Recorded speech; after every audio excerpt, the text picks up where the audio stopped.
طاقتوں کے خلاف احتجاج ریکارڈ کروانا پڑے گا جو اس وقت اسرائیل کا ساتھ دے رہی ہیں، اور ہمیں دوسرے نمبر پہ اپنے حکمرانوں پہ دباؤ ڈالنا ہے، احتجاج کر کے، سوشل میڈیا پہ احتجاج ریکارڈ کروا کے کہ ہمارے حکمران اس وقت جتنی بھی فلسطینیوں کی مدد کر سکتے ہیں وہ کریں۔ دیکھیں اس وقت اسلامی ملکوں کے پاس بہت بڑا المیہ یہ ہے، اور یہ بہت بڑی سازش کے تحت یہ کیا گیا ہے کہ جو ملک فوجی لحاظ سے پاورفل تھے، جو اسرائیل کو آنکھیں دکھا سکتے تھے، یا تو ان کی فوجی طاقت کو ختم کر دیا گیا یا اکنامکلی ان کو تباہ و برباد کر دیا گیا، جس میں لیبیا کی مثال آپ کے سامنے، عراق کی مثال آپ کے سامنے، شام کی مثال آپ کے سامنے، وہاں کیا خانہ جنگی ہو رہی ہے، اور پاکستان کی مثال آپ کے سامنے ایک مضبوط فوج ہے لیکن اکنامکلی بالکل کھوکھلا کر دیا گیا ہے ہمیں۔ تو ایک بین الاقوامی ایجنڈا ہے جس کا اسلامی کنٹریز حصہ بن رہے ہیں، اور جن ملکوں کے پاس اکنامکلی وہ بہت مضبوط ہیں ان کے پاس کوئی مضبوط فوج نہیں ہے۔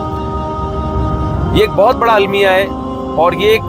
بین الاقوامی ایجنڈا تھا جس کے تحت یہ سب کچھ کیا گیا، اور اس کے پیچھے بنیادی مقصد شاید اسرائیل کو مضبوط کرنا ہی تھا۔ اب ہماری یہ ذمہ داری ہے کہ ہم بھرپور احتجاج ریکارڈ کروائیں، ہم اپنے حکمرانوں پہ دباؤ ڈالیں کہ دیکھیں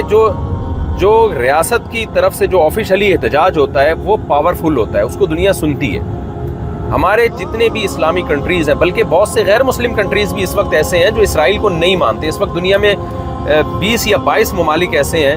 جنہوں نے ابھی تک اسرائیل کے وجود کو تسلیم نہیں کیا ہے، جن میں کچھ غیر مسلم کنٹریز بھی ہیں۔ تو ہم اگر متحد ہو کے ایک آواز اٹھائیں گے، حکمران تو جو کریں گے وہ کریں گے، لیکن ہم حکمرانوں کو احتجاج کر کے مجبور کرنے کی کوشش تو کر سکتے ہیں، مجبور نہ بھی کر سکیں۔ کل قیامت کے دن ہم اللہ سے یہ کہہ سکتے ہیں کہ اللہ ہم نے ان فلسطینی بھائیوں کے لیے سوشل میڈیا پہ یا پرامن احتجاج کر کے، جلوس نکال کے، ہر طرح سے جو ہمارے بس میں تھا، جو جمہوری طرز حکومت میں جو بھی طریقہ اختیار کرنا ہمارے بس میں ہے، جو ہماری طاقت میں ہے۔ دیکھیں کینیڈا اور UK میں بھی آپ احتجاج ریکارڈ کروا سکتے ہیں۔ پرامن احتجاج کروانا پوری دنیا میں یہ آپ کا حق ہے، آپ احتجاج ریکارڈ کروا سکتے ہیں۔ میں سمجھتا ہوں بہت سے غیر مسلم بھی آپ کے ساتھ دیں گے اس میں۔ تو کم از کم اس سے فلسطینی بھائیوں کو جو غزہ میں بمباری کا شکار ہے، ان کو یہ تسلی تو ہوگی کہ کوئی ہمارے غم میں رونے والا ہے۔ مظلوم کے لیے یہ تسلی بھی ایسے موقع پہ بہت ہوتی ہے جب ساری دنیا نے مظلوم کو نہتا چھوڑ دیا ہو،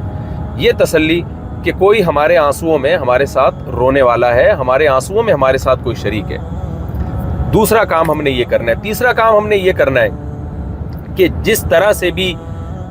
غزہ کے مظلوموں تک ہمارے لیے مدد پہنچانا، ان کے زخمیوں کے علاج کے لیے، ان کے بھوکوں کو کھانا کھلانے کے لیے، ان کو کسی بھی طرح سے سپورٹ کرنے کے لیے ہمارے لیے مدد پہنچانا ممکن ہو، تو ہمیں مدد کا وہ طریقہ اس وقت بھرپور طریقے سے استعمال کرنا چاہیے۔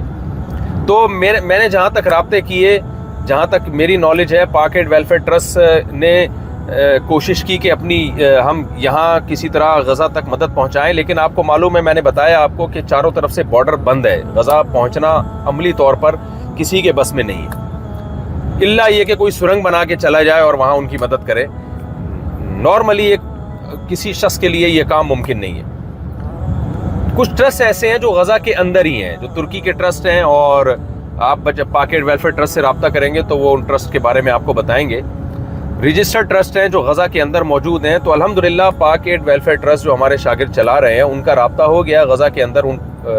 موجود ان ٹرسٹ کے ساتھ۔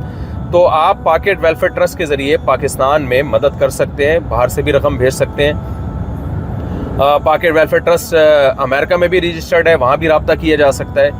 تو پاک ایڈ ویلفیئر ٹرسٹ کے ذریعے آپ غزہ کے ان مظلوموں تک اپنی مدد پہنچا سکتے ہیں۔ یہ میں سمجھتا ہوں کہ